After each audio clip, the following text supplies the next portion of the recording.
I am holding patiently as I join you live, and I can tell that this is actually connecting, and it is. I see movement there.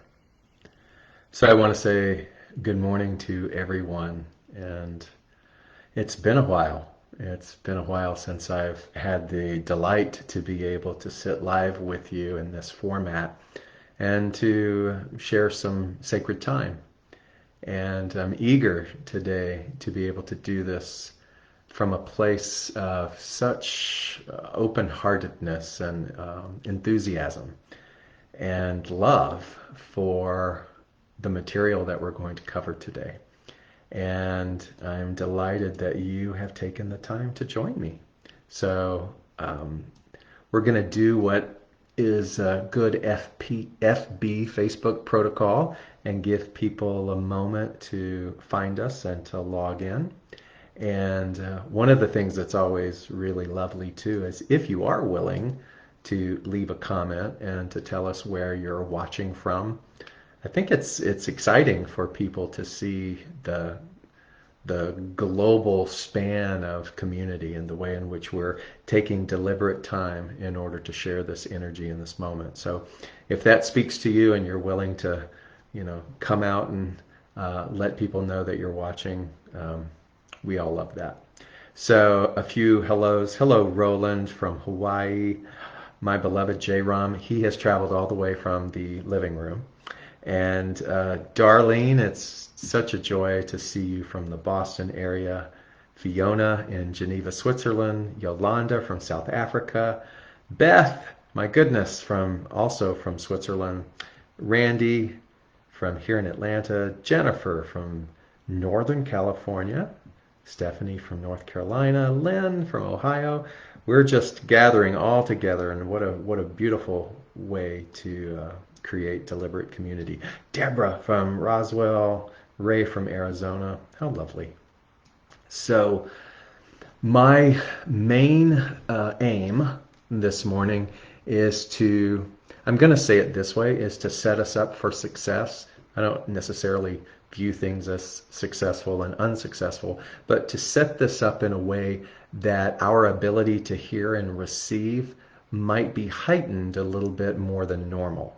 We're so accustomed to data and information bombarding us 24/7. And I want to see if we can create a sacred moment where we allow that which is the noise to be filtered out or set aside, and that we drop down to a place that is highly attentive. So that might mean something as simple as adjusting your posture or getting more comfortable or going to a place that is less distracting. And I promise that I won't be too long-winded, but it's so juicy, I don't know. But I want you to see if you can create this to be just a little bit different than perhaps any other thing that you've participated in. There's something really powerful about that kind of attention or intention with regards to receiving. You can think of it, not me standing at your doorway, knocking, wanting to come in, but whatever wants to come through me being at the door of your heart that's knocking and wants to come in. It's not me, the personality. It's the lesson, the little poke that wants to somehow speak to you. It's that beautiful meticulousness of our ongoing journeys together that perhaps might have deep meaning for you. And I think that those things work best when we are highly attentive and open and willing. So one of the ways that we can do that is just really quickly, less than 60 seconds, wherever you are, close your eyes and take a breath. Let this breath be very deliberate. I want you to notice your intention to breathe deeper than normal. If you need to count 1 to 10 and then 10 to 1 in order to let that elongation of the breath be more deliberate and conscious, do that. But whatever it is, if you need to adjust and direct your spine, focus on something of beauty and breathe that way. But just for a moment, let's breathe together. All over the world, let's breathe together. And taking those deep collective breaths in, we understand that what we are doing is we are welcoming in life, life force, that which is the back of everything. And when we do it consciously and deliberately, there is not only just a renewal by default, but a renewal by choosing. And so we choose today to have our bodies, our minds, our hearts, whatever it needs, whatever is in need of renewal, to experience that. And we are fully conscious and cooperative. And so with that, take that breath in, and so it is. Hi, hi. My goodness. Three points to help out this particular thing.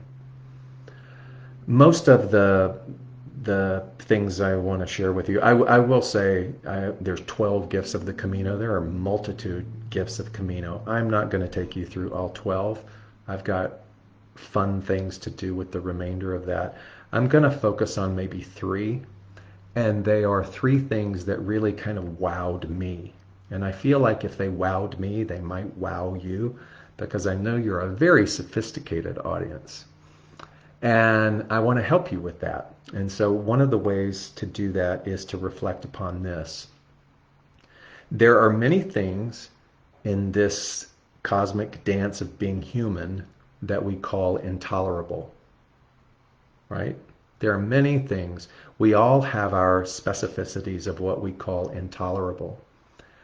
And I remember a master teaching from the master teacher Ram Dass, who said that one of the ways that we find right union or harmony with the cosmos is that we let the part of us that labels things as intolerable die, so that something new, a new expression of us that has always been, can be revealed. It's the thing that makes the intolerable tolerable. And we don't stop there, because we don't want to be a personhood who tolerates. But as we move on the spectrum, we start to find that all the things that we thought were intolerable are divine lessons. And we no longer hold them in an energy system of separateness. So that's one thing to think about. Can you let that which labels things intolerable perhaps soften, even die, so that a new expression within you can begin to see things differently?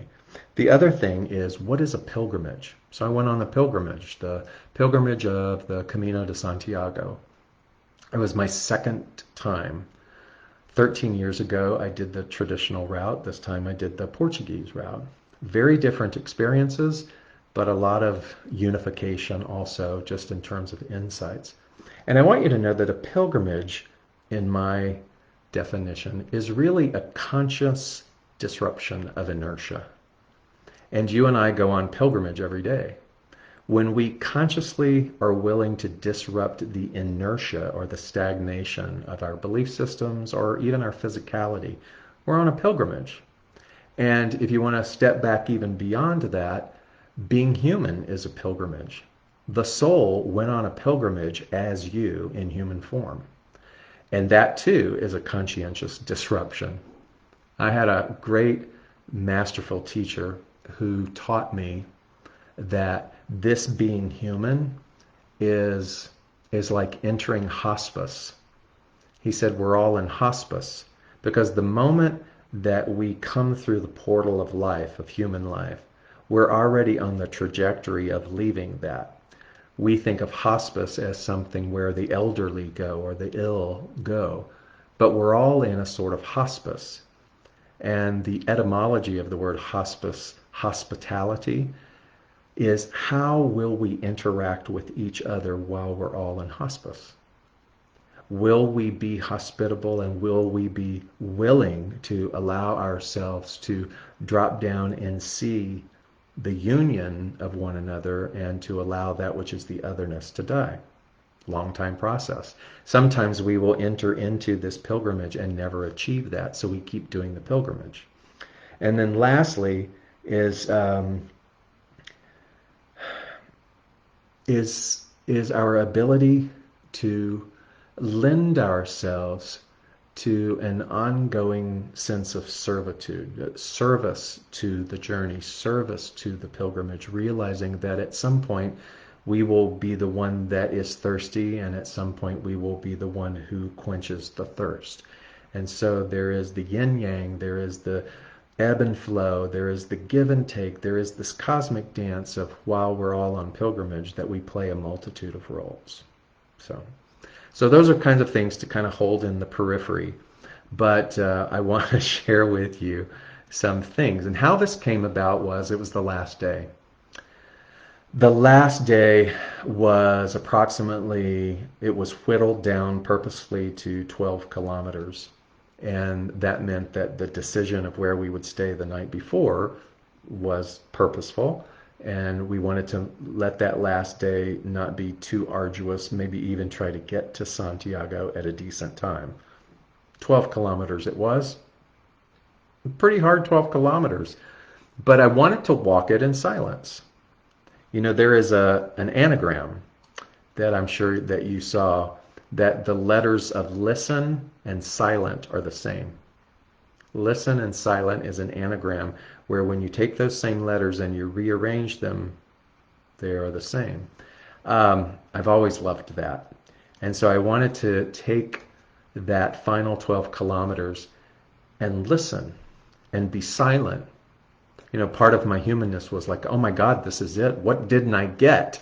And I wanted to get my money's worth of walking on that pilgrimage so that I didn't feel incomplete.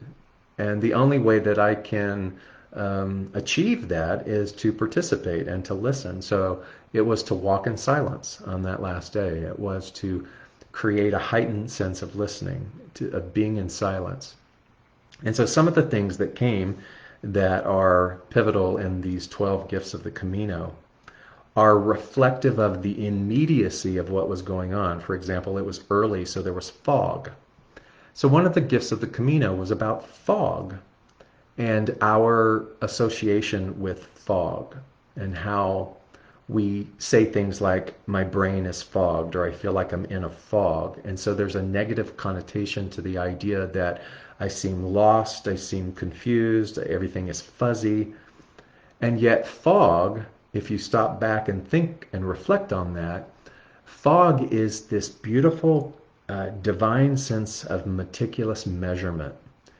And when I want the fog to go away, as if I want to know what's going to happen, if the fog of mystery and how so many of our need to control things wants that immediate gratification. And it was Martin Luther King Jr. that said sometimes that process is like a staircase, and when you look up into the staircase, it's covered in fog, and the only thing that you see in front of you is the immediate step. And so to sometimes want the fog to go away is to miss out on the perfect, meticulous revealing of what needs to be done before us. It addresses our need to control. It addresses our fear. Being human and the mystery of our human journey can be shrouded in fog. And how many of us fear the fog? So that was an example of something that came in the moment. Many of the rest of them are reflections on what occurred during the pilgrimage itself. So I'm going to look at my beautiful little ebook that I am designing for all of you, and I'll tell you how you can get that later, and go back. It's filled with pictures and reflections on these. And so the first one that really comes to mind that has been very thought-provoking is actually the one that is number 12. And I'm going to start with it because I want you to hang in there and I want you to hear this. And it has to do with despair. So the title of number 12 of the gifts of the Camino is Despair is a Master Teacher. Despair is a Master Teacher. A master teacher is an inevitable vessel of experience that is required for our soul's passage. Ram Dass used to call being human taking the curriculum. And the more that I was walking the Camino, I realized that this being human is like a lesson plan. And my invitation in being human, and the reason that my soul is doing this, is to take the lesson plans, to explore the lesson plans. So think of one of the lesson plans as a master teacher, and that being despair. And so I frame such experiences as despair, a master teacher, in this way. It's one of the things that is rooted or intertwined with the idea that I am separate. The great lie for you is not that you're too thin, too fat, too old, too unlovable, too scarred, too wounded. The great lie, the great universal lie for all of us, is that we are separate. And so when we split into that duality, no matter what our story is, we will spend the rest of our journey, this curriculum and these lesson plans, re-merging, merging back to the non-duality or the collective one. And so everything that is experienced is not something to hinder the process, but something that is helping the process. And despair is one of those things. I know that sounds weird, right? Years ago, I went and I did one of my very first shamanic ceremonies, and it was with something that is referred to as grandfather medicine. And this was in North Carolina, and grandfather medicine is not hallucinogenic, it's not purgative, at least my experience. It's more informational and uncovering. And so I'm in this experience for the first time, and I'm really sort of wanting something big and flashy to happen, and nothing big and flashy is happening. The facilitator, the shaman, was amazing. There was beautiful, harmonious music by a whole line of musicians that were supporting the work.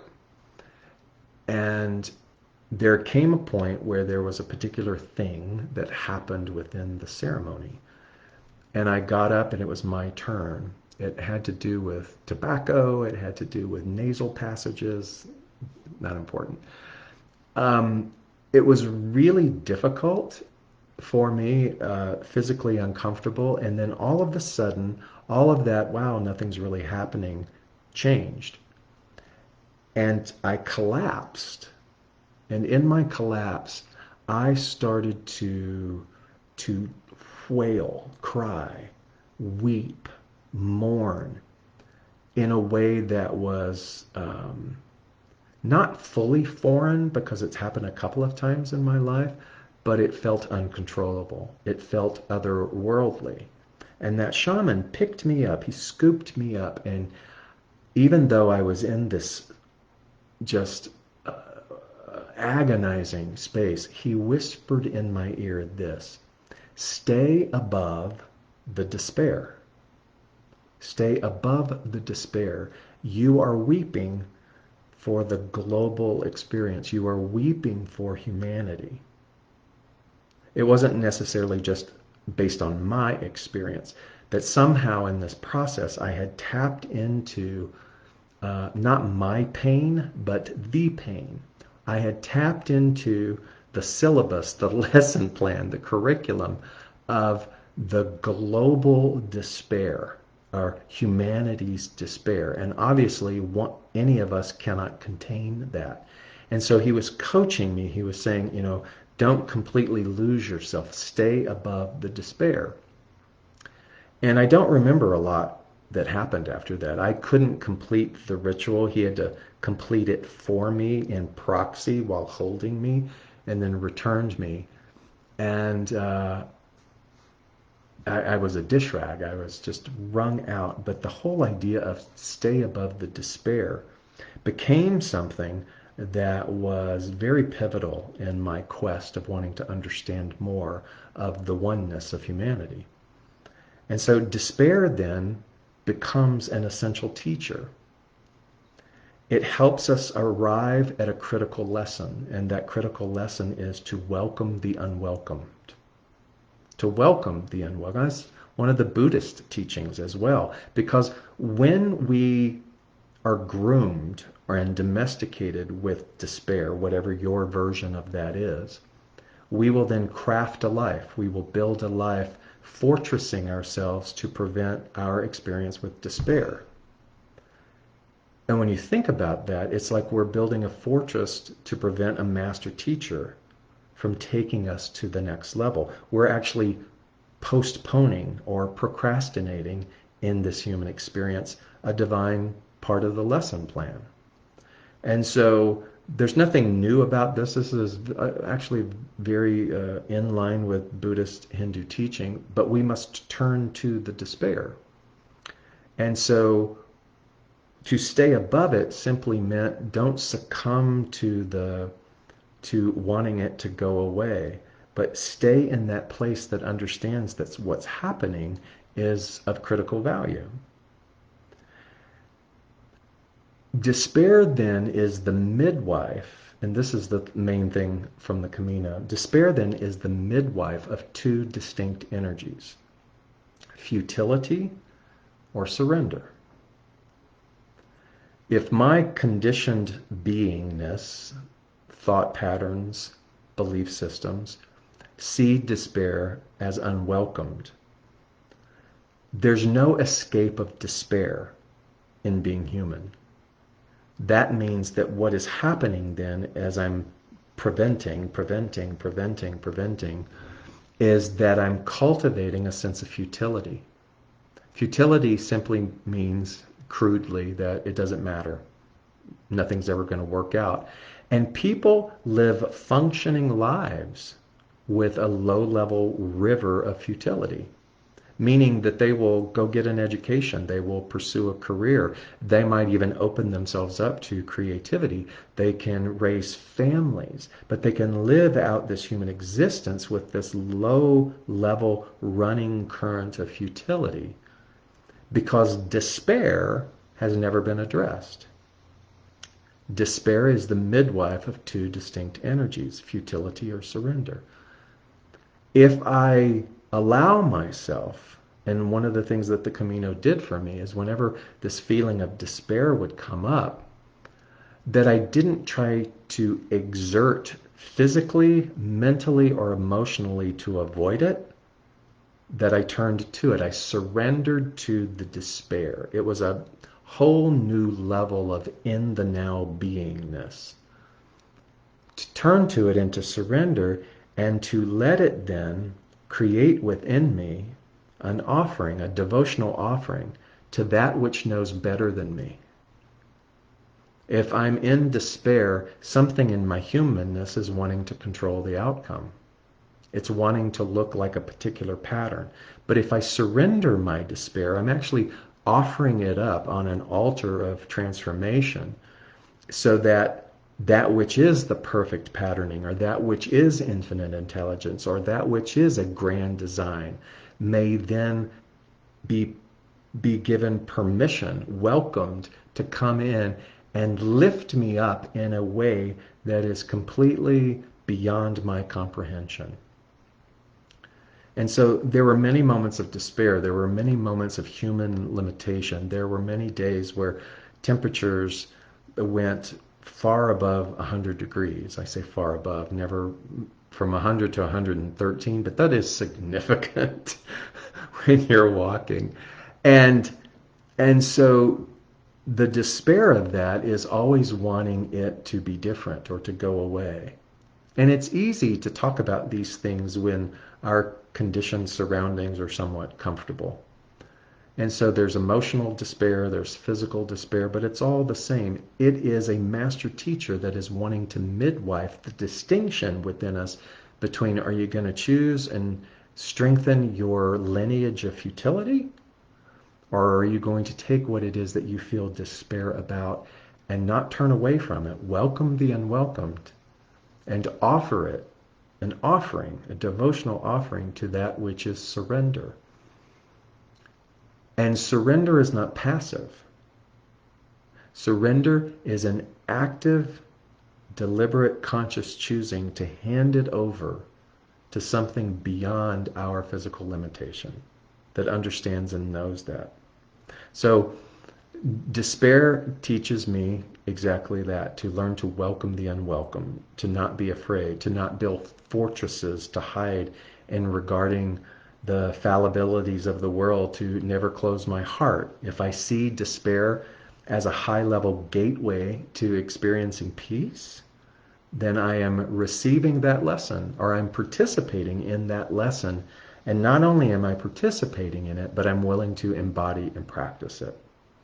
So I jumped right to number 12 because despair seems to be this common experience that we're all languaging. We're finding our own individual language around how we're dealing with despair. And I want to encourage you and kind of shake things up in this pilgrimage that we're having to consider looking at it differently. Like I said previously, is to let that which is intolerable about despair die. The mindset, the identity that holds that in disdain, can you let that die and allow something new to be born? The second thing is around thank you. I call it lessons on thank you. Somewhere at the end of week 2, I was traveling with a friend named Britt, and it was the day that we would enter into the beautiful city of Porto. If you know anything about Portugal, Lisbon obviously is the go-to famous place, exquisite. But Porto is its little sister. It's on a waterway, a port. It's the birthplace of port wine. It's just beautiful. It's so stunning and aesthetic and lively. And so it's the day that we are to enter into Porto. And we're struggling. And it isn't that one is struggling and the other is picking up the slack. We're both in the cycle of struggling together. And it's now well into that pivotal hour between 1 and 2 p.m. when the sun is direct. And there are hours to go. So the despair kicks in. And I quite don't know what to do because we are not in a location where there's any kind of businesses. There's not really anywhere to flag people down. It's sort of the outskirts of something like that. And yet in that moment, it doesn't feel like either of us have the energy to move forward. And I'm standing there on the side of the road. I've taken my backpack off. I'm standing there. I pull my phone out. And I've opened up Google Translate because I'm going to craft a message in Google Translate that says, hello, we're pilgrims on the Camino.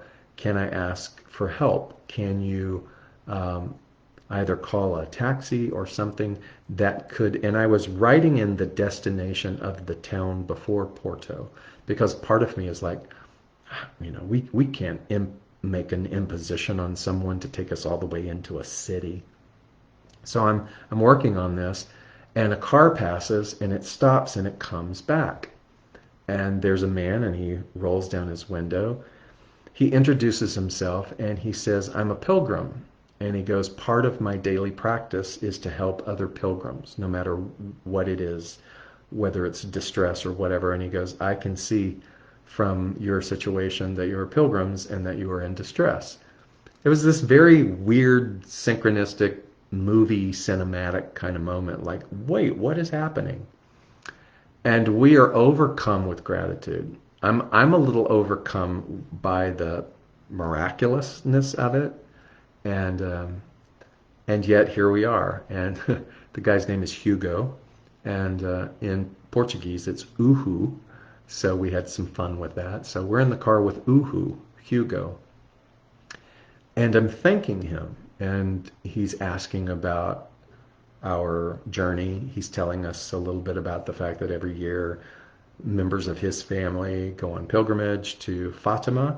And so this is a daily thing, and this is his chosen spiritual practice.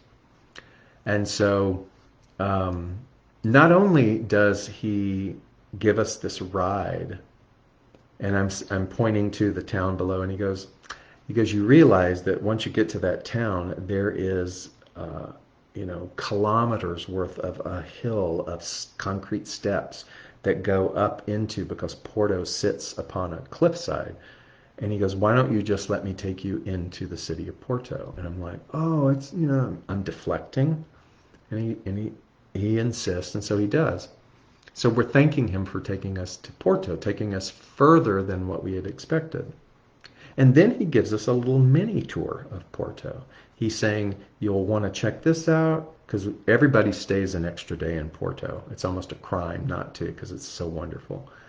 And he says, you want to check this out. This is worth your time. This is worth your time. This is worth your time. So we're getting this mini tour also. So I'm thanking him for the mini tour. And then it just keeps building. He drives us curbside and he drops us off. And we all get out and we're getting our backpacks out, and I thank him again. And he leans over to me and he says, stop thanking me. Stop thanking me. Because by continuing to do this, you're diluting the purity of my spiritual practice. That caught me off guard. And I have this practice where I go, tell me more. Because when I get very curious, I say, tell me more.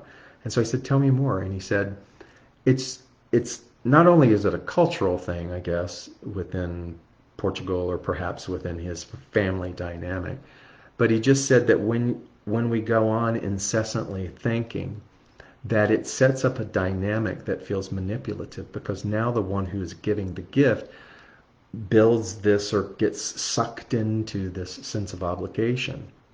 And we didn't have a long time to talk about that, but I kind of understood what he was saying. I loved the fact that he very quietly drew me in, and that he was telling me, he said, stop thanking me. I got it. This is my spiritual practice. And I never forgot that. And of course, on the Camino, there was so much going on that I didn't have time, or didn't take the time, to digest that fully.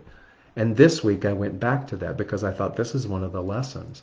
And I Googled it. I looked it up. I looked at all the research. And there is this whole thing about overthinking and the manipulative energy of that, and the way in which it can harm the dynamic that is going on, because it leads to an indebtedness, a sense of imbalance and need, but also to overthink. So I'm the one overthinking is also a reflection of where I sit in my beingness with around worthiness. If I don't feel that I'm worthy, or if that's a lifelong battle, I think some of us all share that to some degree, then my tendency, if my unworthiness is still really, really boiling, then I'm going to have a tendency to keep thinking, because I am trying to pacify my own unsettledness and acceptance of my worth. That made a lot of sense to me. And so the idea of, is it strictly cultural? There's all this data, all this business data of the way in which overthinking is a form of insincerity in the corporate world. It makes the words hollow. And so it's not a one size fits all. There was also all these other articles that says overthinking is not a thing in the nonprofit world. You have to thank your donors, and then you have to thank them again. And so I had a good laugh with that, because it's not a one size fits all. But I love the piece that said, overthinking can be just a reaction to my own sense of unworthiness. What would it have been like if in my intention of opening myself up to receive, if in the energy dance that the Camino always provides what you need, that I could have just simply gone, well, of course. Of course, Uhu, Hugo, is going to stop. Of course, this is happening because this is a part of the cosmic design. And then there's no efforting on my part to go, thank you, thank you, thank you, but to simply relax, allow, and open and have it happen. That was a big gift for me. I love those type of gifts because even as long as I've been around exploring all of this, that wasn't something that I had sat with before. It was a new entry point and a new insight into worthiness. And it gave me a clue that what was happening was an indication that there was more work to do, and there always is. And the last one that I will share with you this morning in this time is process. So in those moments of difficulty, for me, they were always hills. I like to tell people that I have great stamina. Even at my age, my stamina is still there. Where I struggle with is hills, the going up. There's always a little bit of a ego death every time I'm climbing a hill with anyone else around because they're always ahead of me. And I go, it's not about that. It's about just putting one foot in front of the other. And whatever the mechanics of my human heart and everything that is involved with that, it just takes me longer. And so it could be that I take 10 steps and have to stop, and then take another 10 steps and have to stop. And so it's not about the time, it's about, am I okay with that? And every day there was some kind of hill. Some days it was nothing but hills. And that meant that the endurance that is there just had to be relied upon a little bit longer. And so I would find myself sometimes wishing this was over. And that brought upon the lesson of process. Number one in the booklet that I'm creating for all of you is process. The gift of the Camino is process. Everything is process. We are in process in terms of birth to death. That's a process. A process within our unleashing and uncovering our work in the world. So we will zigzag and we will go in all different kinds of directions, and none of those zigzags are wrong. It's a part of the process. And whenever I catch myself not liking where I am in the process because I want something to be different, then I'm wanting to usurp or I'm wanting to override a meticulousness, a divine design. And the process itself, whether it's a moment-to-moment process, whether it's a relational process, whether it's a creative process, whether it's anything that has to do with the human experience, if at any point in that process I am cursing the process or I'm cursing the moment, then I am not fully engaged in being here now. And I know that that sounds so simple, but the moment that it hit me, and it was a moment of a lot of hills, where I realized that every time the hill appears in my eye, like I turn the corner and I go, oh, another hill. And every time I do that, I create an alignment with efforting, and I just want the hill to be over with. What would happen if I worked on being where I am in the process? Because for me, life is a succession of hill climbing. And if I'm wanting to be somewhere different, if I'm so focused on a destination, if I'm so focused on wanting other people to change and to be this, then I have no understanding and no reverence for process. And when phrases like "be here now" are offered to us, it really is this synchronistic, interwoven understanding of what it means to revere process. So what would it be like if I wake up every morning with all this unfinished business and I am completely content and at peace with the unfinished business? And I move forward step by step, some days 10 steps, some days I have to pause. But whatever that process is, I'm okay with that. And I don't live in the futurizing, and I don't live and the perpetual self-inflicted suffering that comes with not honoring that. See, 40 minutes went by and I just gave you 3. And so there are many, many other things. And here is where I would, first of all, I'm going to close the screen because I want to kind of look and say hello to everybody. Thank you so much. Thank you. Yeah, so here's my intentions.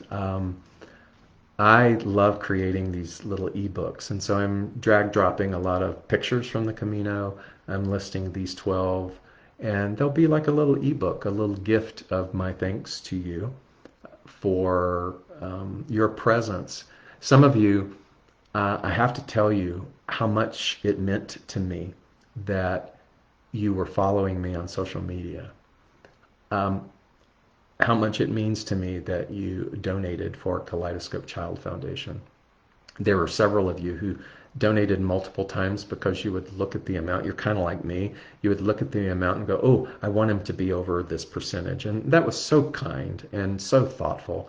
And you would leave thoughts of encouragement. You would write things on my post. There were many, many times where I would post things and my own despair and my own choices of futility would say, well, what does it matter? And it was such a huge lesson for me to reframe my despair. And instead of picking futility, pick surrender. And to realize that it isn't about the money being raised or the lack of money not appearing. It's all about, I'm in this situation of my own making, my own design. And the old relationship or the old partnership on the dance floor of despair is wanting to be shifted. David, can you do that? Just a sneak peek, one of the other things is about ask. We are built and there's a design within us to ask. And yet we ask with attachment. The majority of us. I ask with I have always hated and loathed asking, and I have been in a profession, one profession after another, that is built around asking. No mistake there. And here I am living out my life as an executive director of a nonprofit that is built around asking. And so it isn't about asking. It's not that asking is taboo. It's not that even people not responding to the asking is taboo. It's, can I find a way to ask without attachment? And the beauty of that is this. Can you release yourself? Can you release the ask into the universe and then let go of the designing, the human designing of how it has to manifest? The only responsibility is to ask. The suffering comes when the receiving doesn't show up in the timeline or in the way that we think that it should. And so how does one learn that lesson? We don't learn that lesson from dialogue necessarily. We learn the lesson by asking and then noticing how uncomfortable it is, noticing the expectation, and in that moment giving the expectation, surrendering the expectation, and saying, thank you, I get it. And we do that over and over and over again.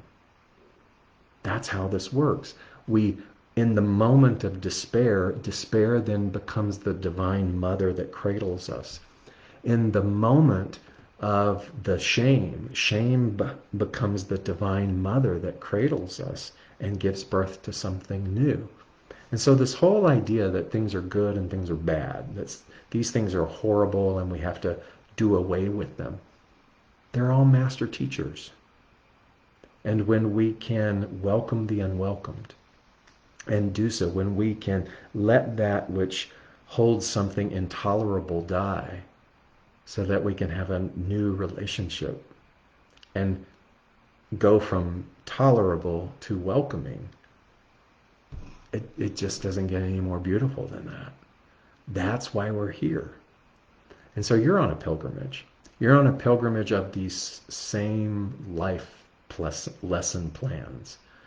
And the idea is that when one of us keeps moving forward on the uphill climb, we reach out and we help others do the same thing.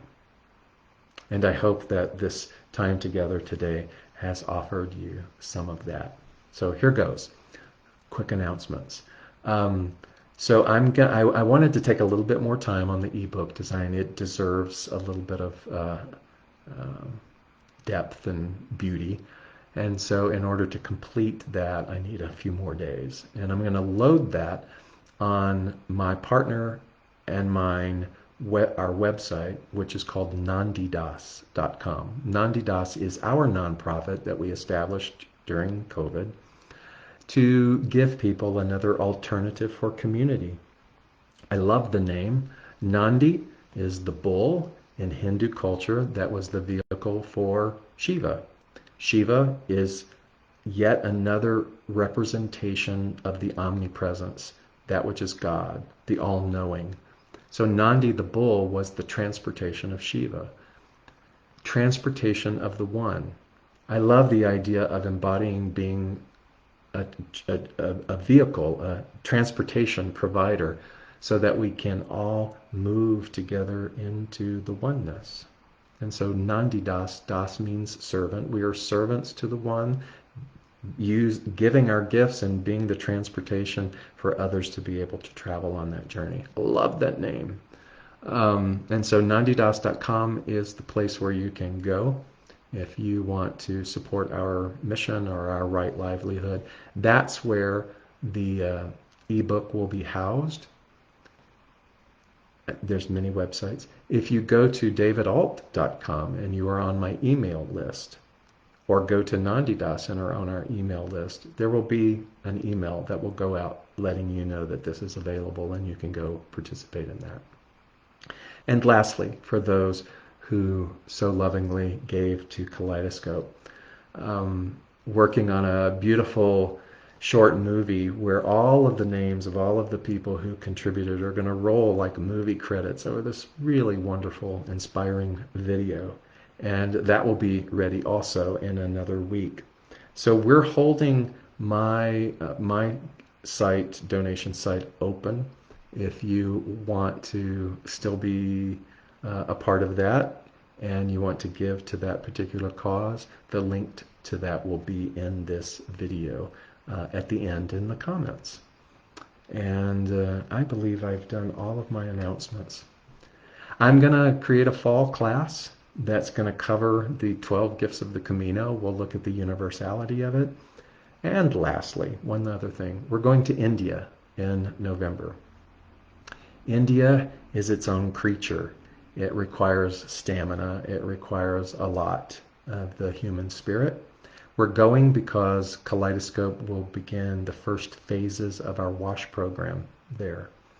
And if India has been calling you, if you feel like you are conducive to that kind of travel, we will be doing some holy, sacred work. We will be taking many of the funds that I have fortunately been able to raise from the Camino to begin to launch this work. It will have it'll be the beginning of latrines and WASH education for many the illiterate within the community around our schools.